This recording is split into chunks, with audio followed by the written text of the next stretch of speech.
Hello dear friends. आज की हमारी यह स्टोरी हमारे एक सब्सक्राइबर ने हमें सेंड की है। तो ये उन्हीं के पॉइंट ऑफ व्यू से हम सुनाने जा रहे हैं। वे सीतापुर के रहने वाले हैं जिनका पेपर बाराबंकी में पड़ा था। उनके साथ एक दोस्त भी था, उसका भी पेपर सेम सेंटर में था। इसलिए दोनों ने यह सोचा क्यों ना दोनों साथ में ही निकल जाएं। क्योंकि सीतापुर से बाराबंकी की दूरी कुछ ज़्यादा नहीं है, इसलिए वो दोनों साथ में निकलने का सोचते हैं। महेश ने कहा, राजकुमार जब तुम चलना तो मुझे भी ले लेना। सुबह 4 बजे हम तड़के ही निकल लेंगे। कुमार ने कहा, ठीक है फिर तय रहा। महेश तुम मेरे घर कल आ जाना, मैं घर पे तैयार मिलूँगा तुम्हें। महेश ने भी हाँ में सिर हिला दिया। महेश जी बताते हैं कि वह सुबह 4 बजे राजकुमार के घर गए। खटखटाया। हेलो राजकुमार। राजकुमार कहाँ हो भाई? चलना है, देर हो रही। तभी अंदर से आवाज़ आती है, हाँ हाँ रुको रुको, बस चल रहा हूँ। बताते हैं थोड़ी देर इंतज़ार करने के बाद उन्होंने जैसे दरवाजे को धक्का दिया। दरवाज़ा खुला हुआ था, इसलिए वह अंदर चले गया। थोड़ी दूर जाने पर उसे कोई दिखाई दिया। उसे लगा राजकुमार है। उन्होंने राजकुमार का हाथ पकड़ा और बाहर लाकर बोले, क्या कर रहे हो? इतनी देर से मैं आवाज़ दे रहा हूँ। पर राजकुमार ने कोई जवाब नहीं दिया। फिर उसने ज़्यादा ध्यान नहीं दिया। महेश जी बताते हैं उन्होंने ध्यान ही नहीं दिया इस बात पर और वो उनका हाथ पकड़कर चलने लगे। और राजकुमार भाई, पढ़ाई वढ़ाई तो की है ना? रात में तैयारी तो कर ली है ना तुमने? हो गया सब। महेश राजकुमार के साथ थोड़ी दूर तक पैदल चलते रहे।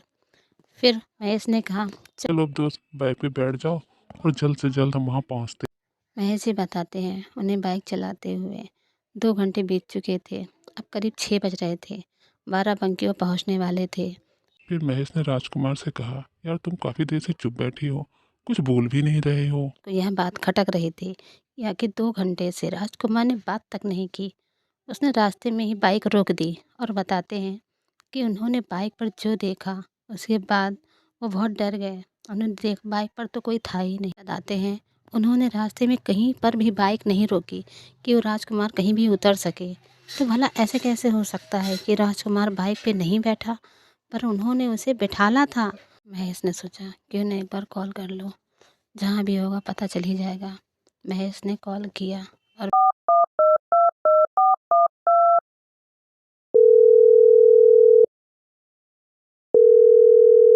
से आवाज़ आई। राजकुमार ने कहा, अरे यार तुम मुझे कहाँ छोड़कर चले गए? मैं कितनी देर से तुम्हारा इंतज़ार करता रहा। अब मैंने बस पकड़ ली है और मैं पहुँच रहा हूँ बाराबंकी, वहीं मिलो मुझसे। कुमार की यह बात सुनकर महेश का तो मानो जैसे शरीर का खून ही सूख गया हो। उसके पैर वहीं जड़ हो गए हों। वो वहाँ से हिल तक नहीं पा रहा था। तभी से पीछे से आवाज़ आई, क्या हुआ? क्या हुआ महेश?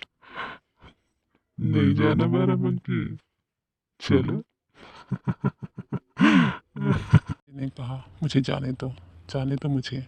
और वह हनुमान चालीसा पढ़ने लगे जोर जोर से। जय हनुमान ज्ञान गुण सागर, जय कपीर तिहु लोक उजागर।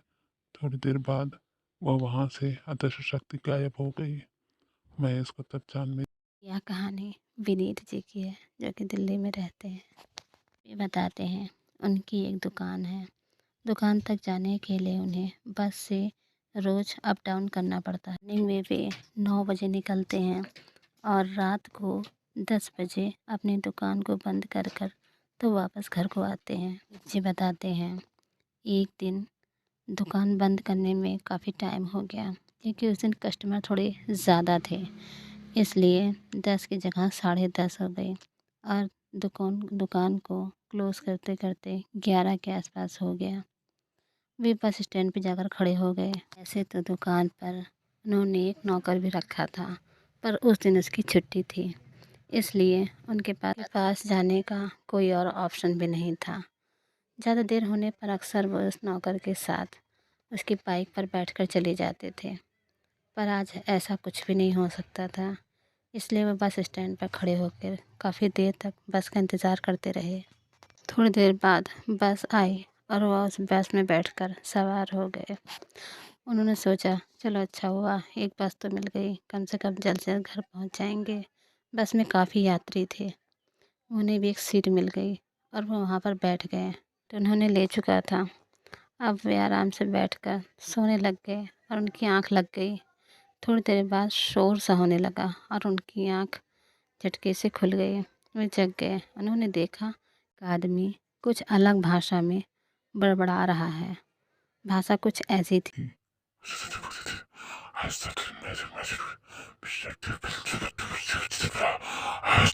और उस व्यक्ति ने जाकर ड्राइवर का स्टीयरिंग पकड़ ली और ड्राइवर को बस रोकने के लिए कहा। ड्राइवर ने बस रोककर उस व्यक्ति को भी अंधेरे रास्ते में ही उतार दिया और बहुत नाराज़ होने लगा। पर थोड़ी दूर पर से कुछ दिखाई दिया, जिसे देखकर वह हक्का-बक्का रह गया। बस में सवार सारे पैसेंजर चिल्लाने लगे। अरे ओ ड्राइवर, चलो चलो भी, क्या देख लिया? सब उतरकर नीचे आ गए और सभी यात्रियों ने उस व्यक्ति का धन्यवाद किया, क्योंकि आगे रास्ता ख़राब था और वहाँ पर उन्हें कुछ ऐसा भी दिखा जिसे उन्होंने बस एक साया सफ़ेद कपड़े में लिपटा हुआ दिख रहा था। शायद वह हमें इस दुर्घटना से बचाना चाहता था। बस ड्राइवर ने बस को मोड़ा और बस को दूसरे रास्ते से ले लिया और हम सुरक्षित अपने अपने घर पहुँच गए।